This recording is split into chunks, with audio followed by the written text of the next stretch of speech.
For the last several months, if not longer, we've been waiting to see what Oregon lawmakers plan to do about transportation funding. The last major package addressing the issue came back in 2017, costing more than $5 billion. And we don't have to tell you about the need to fix up roads and bridges in the state. But the big question has been how to pay for it all. The framework to do that is out now. But it's worth noting it's just that, a framework, a sticking point, a starting point. None of this is set in stone, and the political haggling will only get more intense in the months ahead. But the big takeaways for drivers and taxpayers are a likely hike in the gas tax, higher registration fees and other fees when you buy a car, and phasing in a pay-per-mile plan. The Joint Committee on Transportation says they are not going to be spending money on big, flashy new projects. Most of it will go toward maintenance of the roads we already have. About 90% of the revenue will go into the State Highway Fund, which takes care of maintenance and operations for ODOT and local agencies. And 10% will go toward finishing up projects that got money from the last transportation package in 2017. The first item in the framework that's expected to bring nearly $1 billion a year to the State Highway Fund is a good old increase to the gas tax, a 20-cent per gallon jump over the span of 6 years.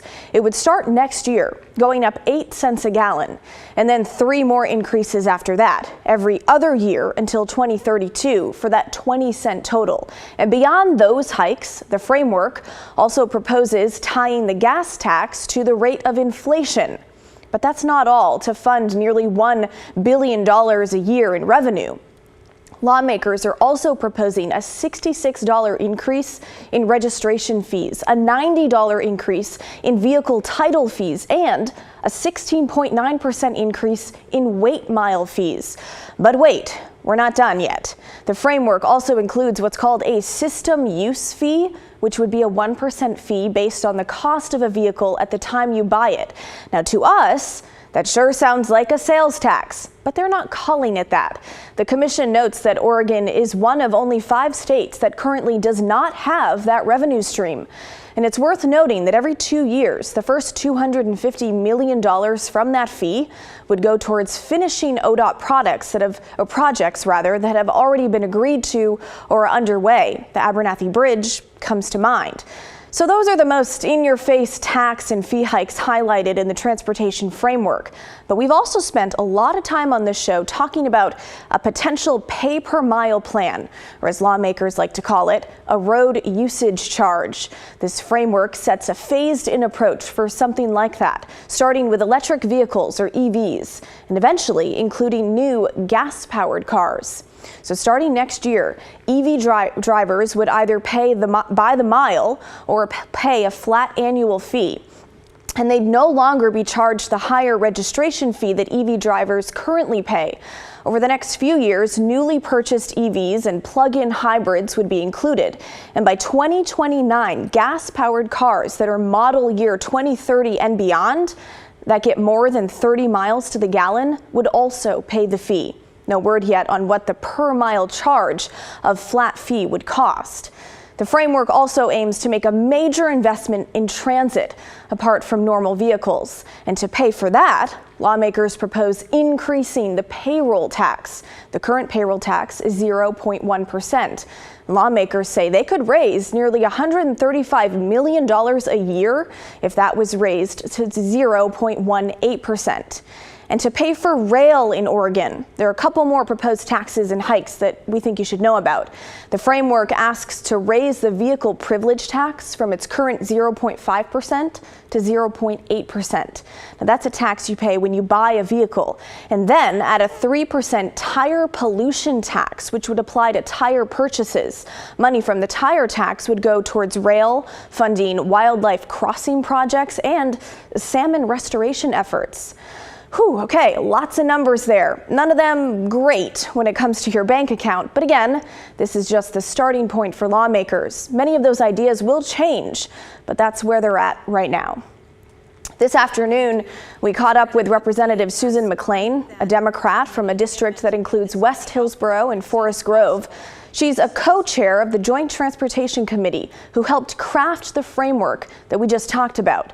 And we started by asking her what she would say to Oregonians who see those proposals for higher taxes and fees and are worried about their already thin wallets being stretched even further. Well, the first thing I would say that it really costs something, because if you don't do anything, it means that the system is really going to fall apart.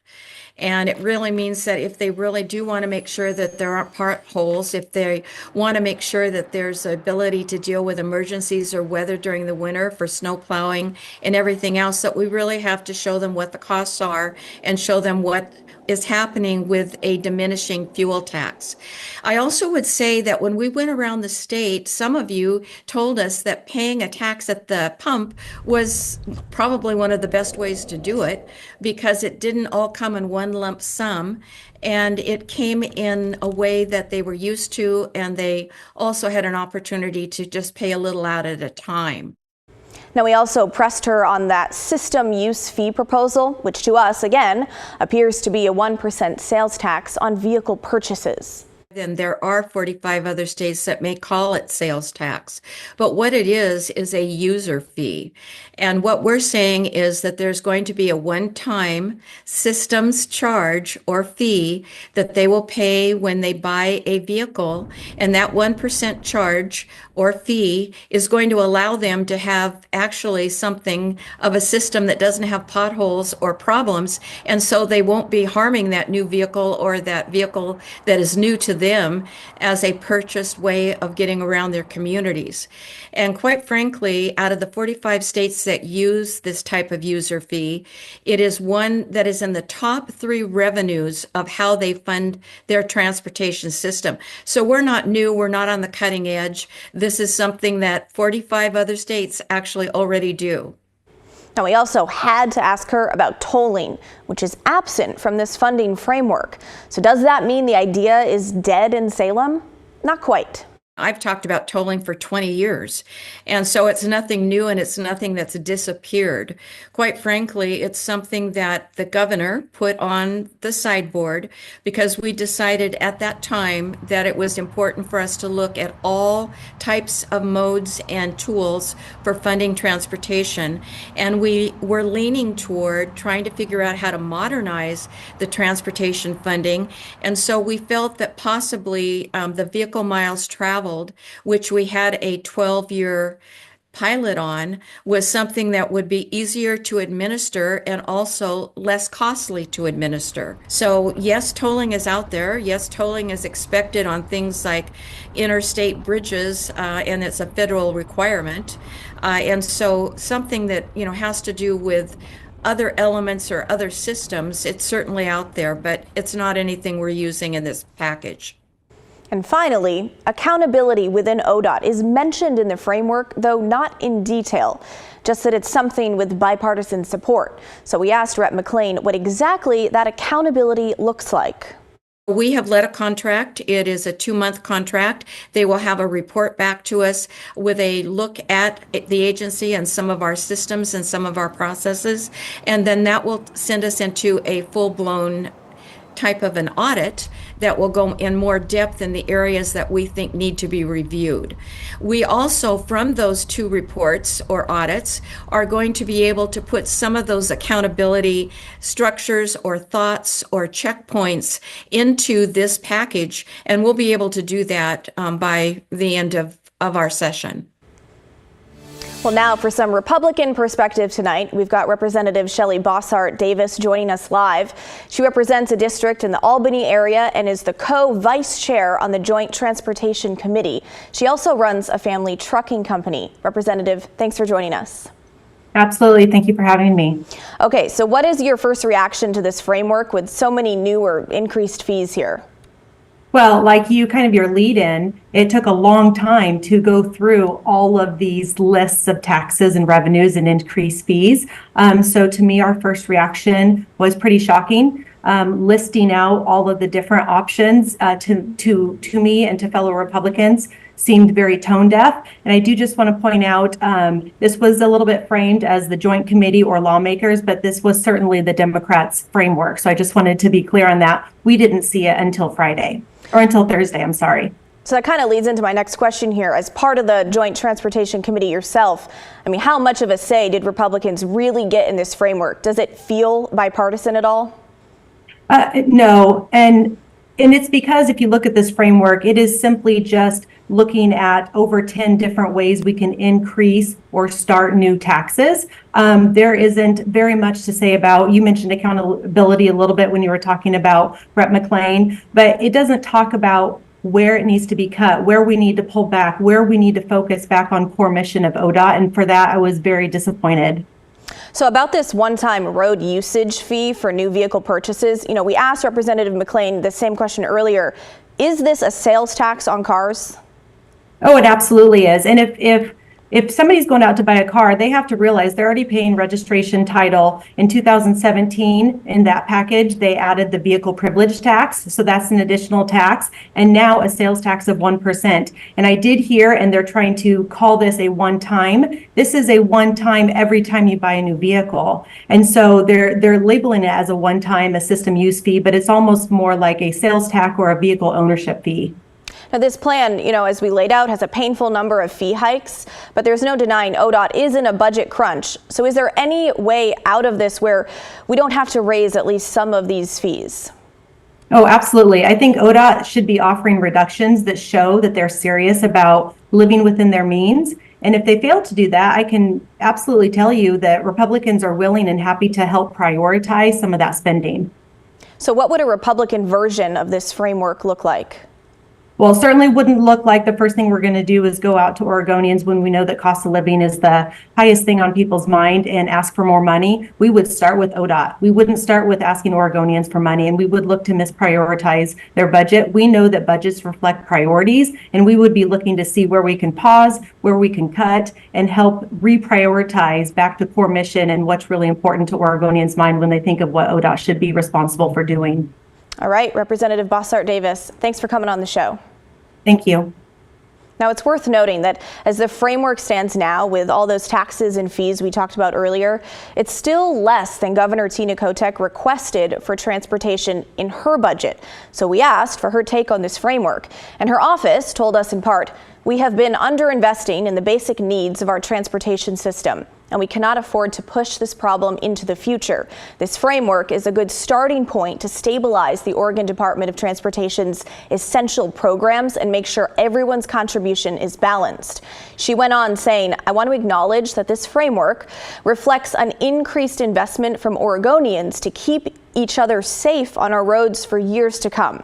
I also remain committed to ongoing improvements in oversight and accountability to make sure ODOT delivers on what Oregonians are paying for."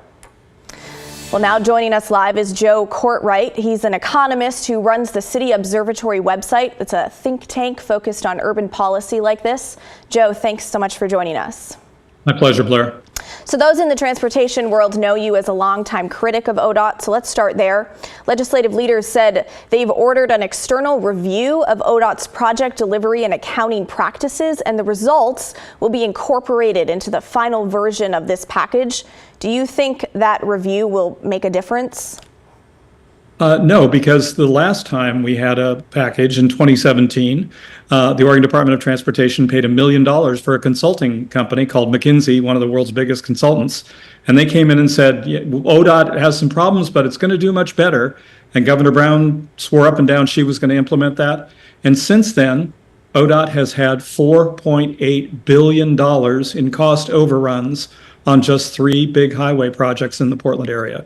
So we've been down this road before, and we know that these management reports don't really do anything to change ODOT's behavior. So when you talk about mismanagement of major projects, how bad is the impact? Like, do you think there's so much money being wasted that we shouldn't need to talk about fee increases at all? Well, first of all, ODOT's revenue has gone up in the last 5 years, and their revenue from drivers has gone up. We're spending about $100 million a year more in motor fuel taxes than we were in 2020. At the same time, ODOT has had a series of projects that have experienced very big cost overruns, like the Abernathy Bridge, which was supposed to cost $250 million, is now costing over $800 million and is expected to go higher. And that is what's causing ODOT's financial problems. And they're having to take money that could otherwise be used for maintenance and other basic needs, and they're using it to pour into these very expensive construction projects. Now, we noticed that despite the wide variety of other fees, this framework makes no mention of tolling or congestion pricing, and you've talked about that a lot before. So do you think it should have been part of the conversation here? Well, in fact, ODOT predicated the Abernathy Bridge project on tolling. They assumed that they would have tolling revenue. And when that was taken away, that's part of what created this financial morass that ODOT finds itself in. As an economist, I think tolling is a very fair way if you want to pay for roads. But I think the more basic question is, do we really need something on the order of $10 billion worth of highway expansions in the Portland metropolitan area? Would that be worth it to the people who use them? Now, looking at this laundry list of hikes, is there anything that you see here that you like? I mean, maybe not personally, but in terms of, what's a good policy? Well, to me, I think the real issue that ODOT needs to grapple with is its spending priorities. It has de-emphasized maintenance and taking care of the system and is too focused on, again, these big projects. And they're projects that make a lot of money for consultants. ODOT has spent about $500 million on consultants on the Rose Quarter and the Interstate Bridge project. And again, the management review was done by one of ODOT's consultants who stands to make a lot of money when there are cost overruns. So we don't have a really good handle on the management practices, and that's the real problem. So how would you propose fixing those project cost overruns? Well, I think there's a real need to right-size them. If we were focused just on the essentials as opposed to very much bigger functions, like the Interstate Bridge would propose to rebuild 5 miles of freeway and 7 intersections, as opposed to simply replacing the bridge. So a simpler, right-sized approach makes a lot more sense. And in fact, when she was Speaker of the House in 2021, now Governor Kotek, then Speaker Kotek, voted against a bill for ODOT, saying it didn't have a requirement for them to right-size these projects. So that's something we really need to do. All right, Joe Courtwright, thanks for your time tonight. Okay, now it is your turn to weigh in. What do you think about the framework to fund Oregon's transportation system? What stood out here to you? Let us know. Email the story at kgw.com or call and leave us a voicemail, 503-226-5090.